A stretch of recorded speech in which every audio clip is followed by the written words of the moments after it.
exciting stuff, Locke. I've got it, finally. Oh, X100 Mark VI. Although it looks exactly the same as the Mark V. Doesn't matter, doesn't matter. It's the same thing as Leica. The whole point of this video is that I want to talk about how good the X100 VI is, why I think it's the best digital compact camera. Wow. Ever. The best? There's no best camera. To tell you why I think this is fantastic, if not the best digital compact camera around.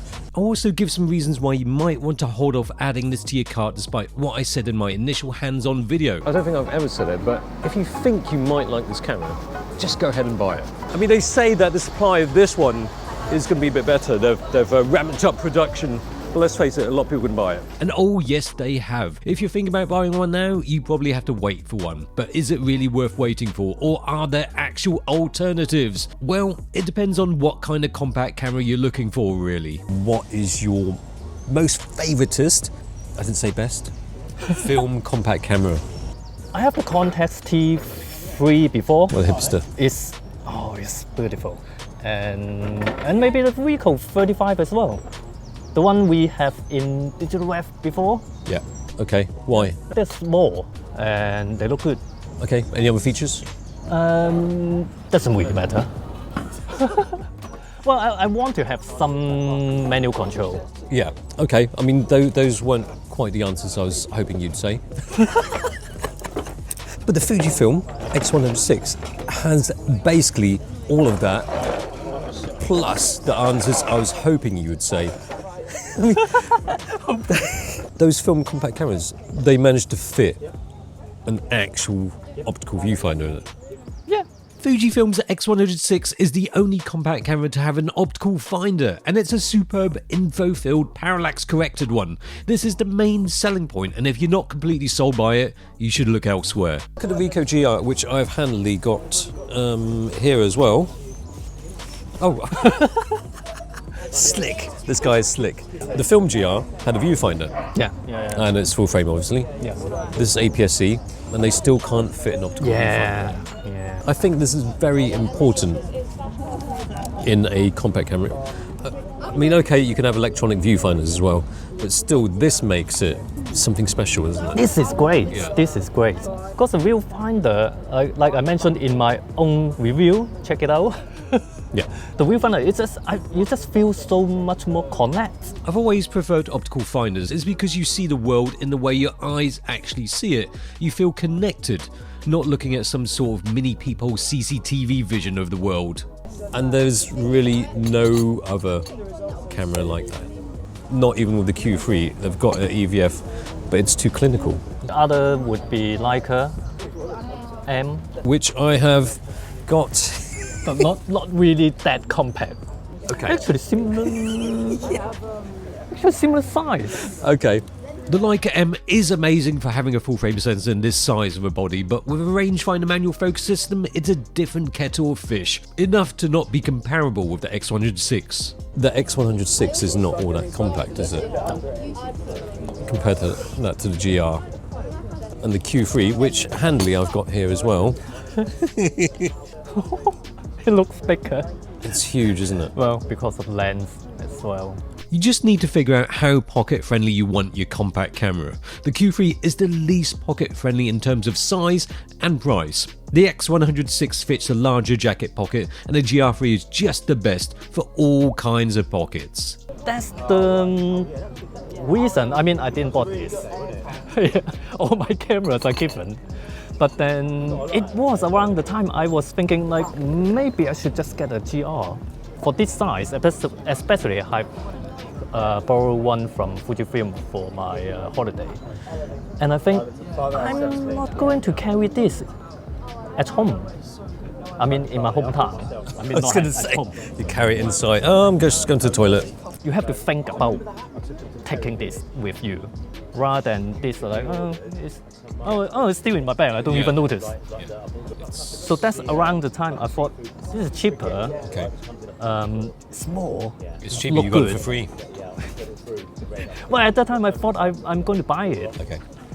It just, it's lacking quite a bit of fun of the viewfinder, and you have to use PSMO. It's not even PSMO, it's PAVTV and M. Well, the GR3 is just true to its roots. With this kind of film compact, you could change aperture, but exposure was often automated. It's a point and shoot kind of thing.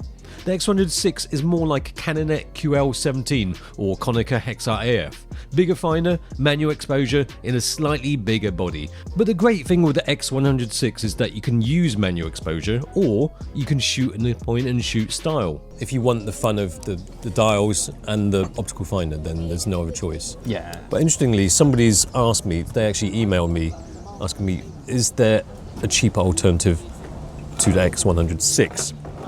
In the $200 to $300 price range. Well, do you remember back in Digital Rev we reviewed the Fujifilm X, I think it's X10? It's a smaller sensor. It's not APS-C, it's a smaller sensor. It's got an optical finder. Oh. If you squint a bit, if you squint to the point that your eyes almost shut, it kind of looks like an X100. It's got the dials. It's got a finder. It probably looks like those from Amazon. Yeah, I think you're probably right. Things have advanced so much since then that if you're thinking about the 6, you're not thinking about the 4 or the 3 or whatever.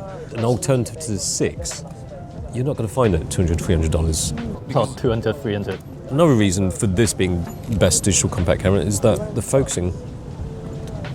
What's that face for? Is that to say it's the best? Okay, it's another reason for this being one of the better digital compact cameras around.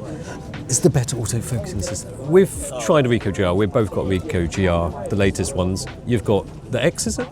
Yeah. I've got both. When you try the one with the 28mm focal length, Yeah. it's like, okay, the focus is good. When you jump to the X, you realise it's a little bit slower and not always that accurate. Just a little bit slow. I mean, it's not slow. It's not slow. Yeah. But by today's standard, it's a little bit. It lags. Because that's phase detection as well, isn't it? Yeah. And the Fujifilm X100 VI phase detection. But I feel, having shot with both, I feel like X100 VI is better when it comes to focusing.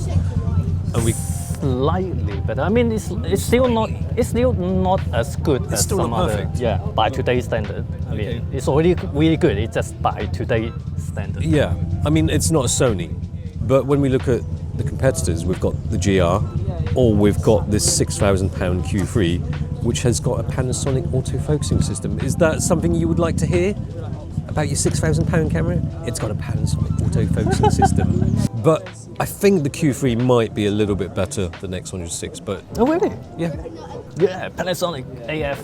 It's good now. When using them on the street, when doing the usual walking while taking photos of stationary subjects, or of subjects moving towards me, or me standing still while taking photos of moving subjects, the Q3 instilled me with a lot more confidence. In comparison, there were more sphincter tightening moments with the X100 VI, where it almost felt like it wasn't going to focus. I mean, that's perhaps the pro and the con with this. It is one of the better autofocusing systems. I'm not going to say best, look.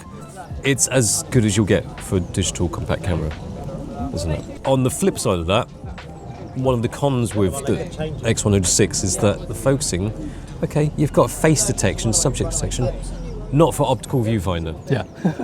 I don't get why. When you're using the optical viewfinder, the focusing is still done on the sensor. That should be a little different. So that is what bothers me about the X100 VI.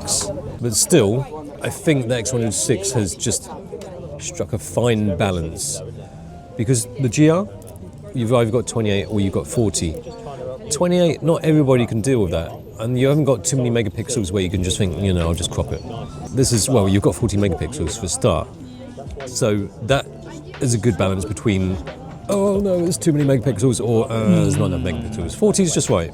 Plus, you've got a 35mm lens, which I think is the perfect do-it-all lens. Yeah. Sure, you've got lots of megapixels with the Q3, and they've got a crop mode in it, but it's not the same, is it? It's just not the same.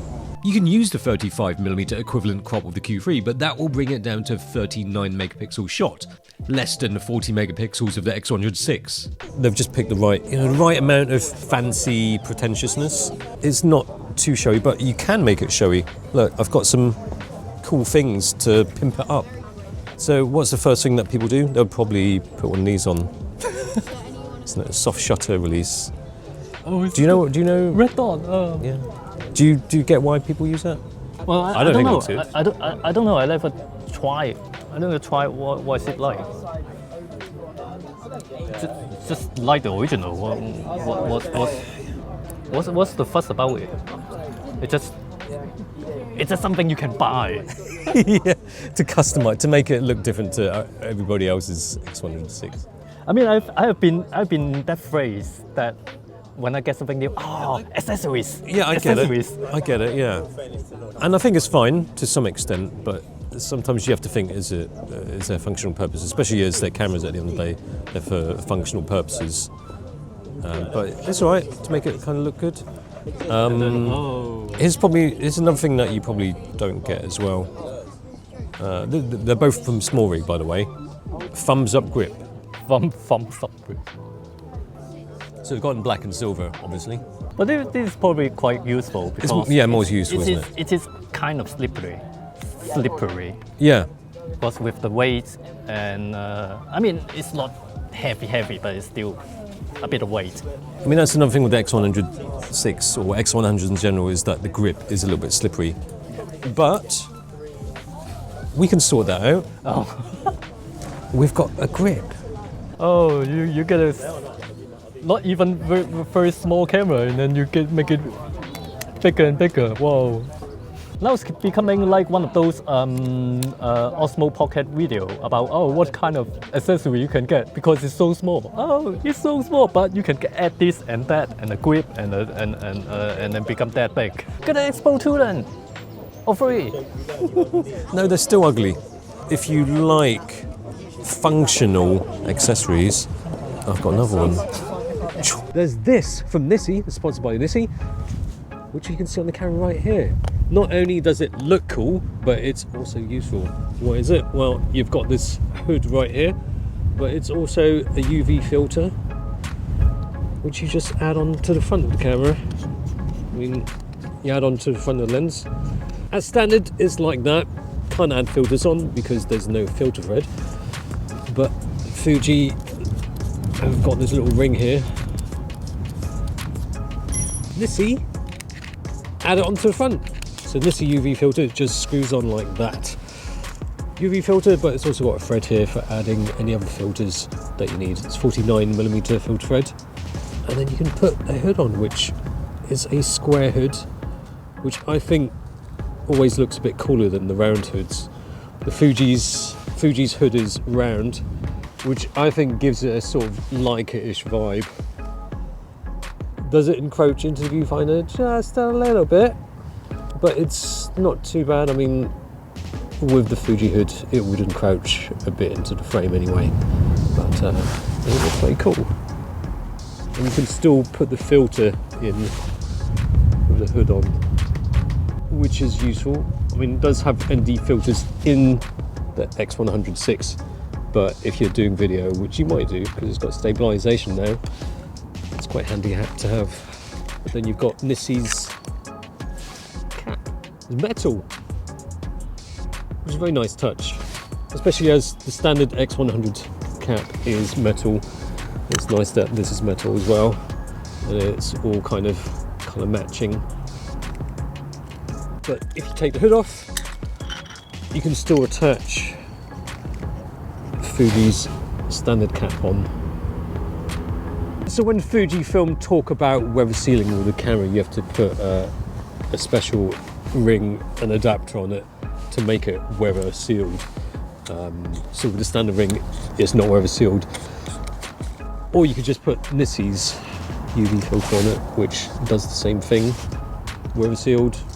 And the coating is, actually, I've just been having a load of Kipling. I've just had some Bakewell tarts, and even your greasy mitts don't leave any residue on the coating.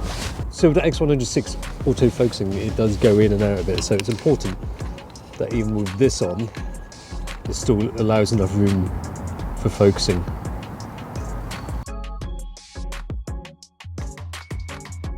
Also, we've got this, another X100 UV filter from Nisi. I mean, it's slightly more slimline than we've seen it, of course. You can have this one, which looks kind of, it looks quite harmonious with the lens, doesn't it? So this it's got nano coating. It's so nanified. Look at that. And I think it looks good just like that. So there we have it. If you just want the UV filter, you can have that, which looks very neat and nice, like it was meant to be for the camera. Or if you want a hood along with UV filter and something to attach filters to, you have this, which is even cheaper than Fujifilm's own lens hood, which makes a good and attractive option, especially with the square hood, which I think looks cool.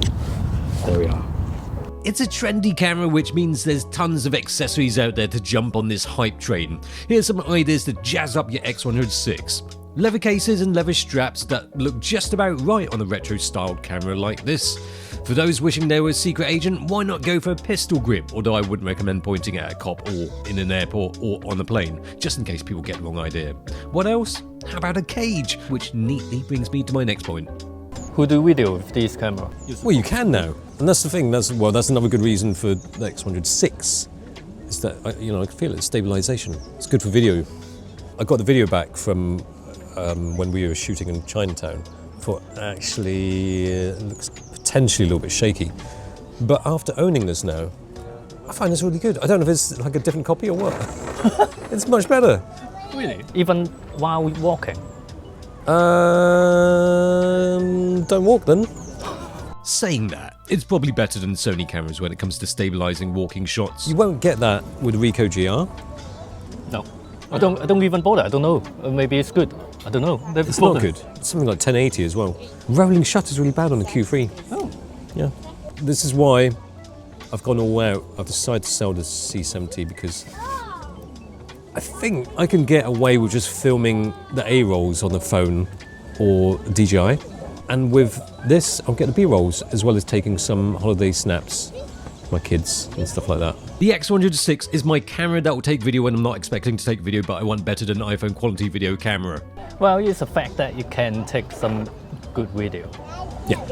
It doesn't matter that I won't use it, it's the fact that you can. I mean, what other alternatives are there? Well, as I mentioned, the ZFC. You could go for Olympus, the EM5 Mark III. Oh, you can check out the video over there that we did.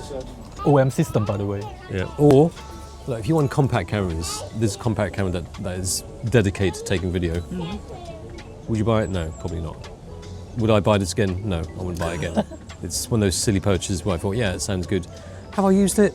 I've used this all of 0 times so far. The video from this, for this size, then is pretty good, but then it's still, it's 1-inch sensor. It would be useful for some people for some kind of situation. Because, I mean, most people start, if we are talking about shooting video, most people would start with a phone these days. And then, oh, I'm going to move on to a better camera. Then all those APS-C camera aren't that much bigger than this. So from a phone, you probably should move on to a mirrorless camera because this probably take worse video than your phone in some way. And the thing, unlike most about Fujifilm, okay, it takes video, all right-ish video, and it's got stabilization, but it's still kind of focused on stills and photography. Yeah. Whereas Sony have kind of gone down this route of, okay, vlogging. What should we? Oh, well, let's mention vlogging. Let's make a camera for vlogging. They could quite easily make something. They almost did. I mean, they did. X1. Yeah, they did. But Fujifilm don't care. They're killing this niche. Ricoh as well. Yeah, it's. I mean, this is just 2 brands that left on the market that still make these kind of large-ish sensor, premium compact camera. Let's not forget the Leica. I mean, Leica even started the whole bigger sensor compact camera. It was even called the X. But Leica will never have that mass appeal that Ricoh and Fujifilm will have with the GR3 and the X100 VI respectively because of the price. But as much as I love both for what they are and for the fact that even after all these years they're still focused on being really good stills cameras primarily, I'd have to say that unless you need the camera to be very small, the X100 VI is just the more flexible, better performing camera. It's getting all this following now because it deserves it. Perhaps that is another reason for getting this, is that because of all the hype, it will probably hold its value if you decide, actually no, I don't want it, I'm going to sell it. I mean, how much, I'm going to check on eBay, how much are they reselling it for? For now, probably more. How much do you think? Let's have a look at the most expensive one. Let's look at the completed listings to see what. So for limited edition, they're selling for about £3,000. Oh, this is used as well. 900 shots, £2,500. That's almost double. That's stupid. That is ridiculous. In fact, these people are utter wankers. Anyway, if you are thinking about it, you're not going to lose either way in terms of what you get with the camera or financially. Not like this. No, this is a video to try and justify me spending that. Alternatively, if you're more sensible, and even more sensible than paying this amount of money, there are other alternatives. Fujifilm XF70, do you remember that? Yeah. Well, it's a bit old now. It's kind of this. And do you remember Nikon also did one? Yeah. Coolpix A. Yeah. Nobody probably cared about that because the name is too cool. Coolpix A. And then, we mentioned Sony RX1. Or How many cameras do you have in your bag? I visited my dad last week, and we did a video on Micro Four Thirds, and you were saying, "Oh, my lovely camera, my AP1," and I was like, "Oh, I don't have mine anymore." I thought you'd forgot. I gave mine to my dad, and he said, "Do you want it?" And I was like, "Oh, okay." Oh, what is this? What's this blue ring? It's more the professional version lock. It's almost like the ring on X100. I almost think that, do you? Yeah. But if you want the style and you just put Optical Finder on top of this, I don't think you can go much wrong with an EP1 or 2. Well, The style. focus is really The style. Yeah. They're quite nice. That was when Olympus. Still look good. Yes. But yeah, the focus. I mean, this is what I keep saying. This is like a modern design with a hint of retro-ness, rather than, it looks exactly like a film camera. I mean, if you're not going to use Optical Finder, if you're buying this, not purely for that, there are actual alternatives. And actually, there are alternatives with the Optical Finder, like X Pro 2, X Pro 3, which is interchangeable lens. And they are big cameras, aren't they? Yeah. And then the X Pro 3 has got this weird screen where you look at the film simulation. That's pretentious. That is so like, pretentious. you can't. You have to flip it out to look at the screen so you don't chim. It's like those cafes say, "Oh, no Wi-Fi, talk to each other." But that X Pro 2, X Pro 3, or the Leica M8. Like, if you're worried about fast autofocusing, M8 has got the quickest focusing system. Oh yeah. With fingers. Oh yeah. like the clock, a stop clock would be correct 2 times every day. Yes. That's exactly what I was thinking. I think we're clutching at straws when we were saying all these alternatives, because I think if you really want this and you start to ask about alternatives, there really is no other option other than the X100 V 4321. But in which case they're not as good a camera as this, and in which case this is the best digital compact camera around. Wow. One of the better ones. If there's a camera that lets you go anywhere, do anything, and enjoy that process, then I think that's the best camera. And that's why this is the best digital compact camera. / one of the better ones. I do hope there's a viewfinder on this. I hope Ricoh make a GR21 because they had the film GR21, which was ultra wide. I probably won't use that, but yeah, it's good. Yeah, but I have a feeling that Ricoh will just do something like, oh, we've got a different colour shutter button. The street, no, we've done the street and urban. They'll look at the thesaurus and think, what other definitions of street are there? Pavement. Yes. High five. Yes. In America, it's sideways, not sidewalk. But we still love Ricoh. Please don't stop. That's the important thing. This is a video about Fujifilm, so that's enough about Ricoh. Best. It's great. The best. And also this is worth a purchase, by the way. It's perhaps a better choice than a brand new car. Yeah, it probably hold value better than a car. Yes. Thanks for... I'm amazed if you made it this far. But thanks for watching if you have made it this far. Subscribe, go to his channel, watch the X100 VI video and mine. And here, there. Watch mine first, and then if you've got enough time, go for that. You do? Yeah. No. Worth it. Always. It's worth Always. And I don't mean cheers because we're in a pub. It's the Boca Rose studio outside. Yeah, it is. Okay, see you. With a lot of people. See you. We're getting kicked out now. It's a home warming. No. That's the cleaner. Studio warming.